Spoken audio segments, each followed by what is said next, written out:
अक्सर सवाल किया जाता है कि डॉक्टर साहब सीमन एनालिसिस की रिपोर्ट के लिए सैंपल किस तरह देना चाहिए। तो आज की इस वीडियो में मैंने आपको बताना है कि आपने सैंपल किस तरह देना है। सबसे पहले आका अलैहिस्सलातु वस्सलाम की ज़ात अक़दस पर दरूद व सलाम के नजराने पेश करते हैं। अस्सलातु वस्सलामु अलैका या सय्यदी या रसूल अल्लाह व अला आलिका व अस्हाबिका या हबीब अल्लाह। अस्सलातु वस्सलामु अलैका या सय्यदी या नूर अल्लाह व अला आलिका व अस्हाबिका या रहमतुल लिल आलमीन।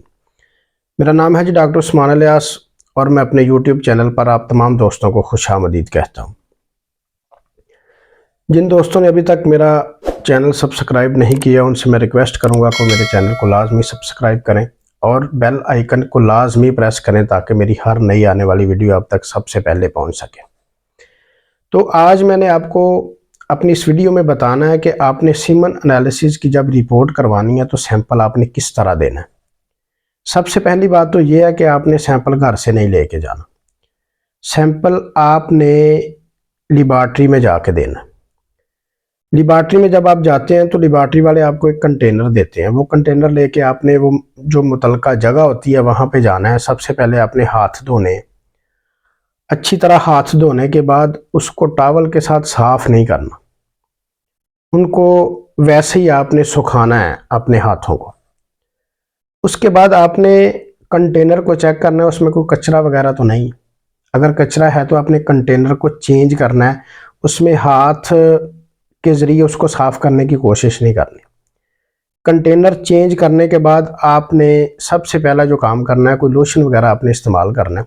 लोशन आपने नफ्स के ऊपर लगाना है, नफ्स की जो कैप है उसके ऊपर लोशन नहीं आपने लगाना। और उसके बाद सबसे पहला काम जो है वो आपने ये करना है कि जो पहला कतरा निकलेगा आपके नफ्स में से वो उस कंटेनर में लाजमी जाना चाहिए।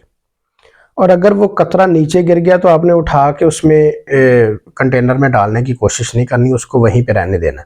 लेकिन कोशिश करें कि जो पहला कतरा निकलता है ना वो कंटेनर में लाजमी जो है ना वो जाए।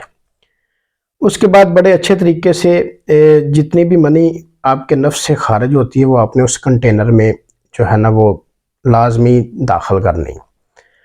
उसके बाद कंटेनर को अच्छी तरह बंद करके हाथों को अच्छी तरह धो के उस कंटेनर को आपने लेबॉर्ट्री वालों के पास लेके जाना। ये थी कुछ हिफाजती तदाबीर, कुछ एहतियाती तदाबीर जो आपने सैंपल के दौरान जो है वो लाजमी इनका जो है ख्याल करना है। तो अगर आप ये जो एहतियाती तदाबीर हैं ये इख्तियार करेंगे तो आपका जो सैंपल होगा, आपकी जो रिपोर्ट होगी, इस सैंपल की जो रिपोर्ट होगी ना वो तसल्ली बख्श आएगी। तो इसके साथ ही मुझे इजाज़त दीजिए, बहुत जल्द एक नए लेक्चर के साथ आपकी खिदमत में हाजिर होंगे। तब तक के लिए अल्लाह हाफिज़। अस्सलामु अलैकुम व रहमतुल्लाहि व बरकातुहू।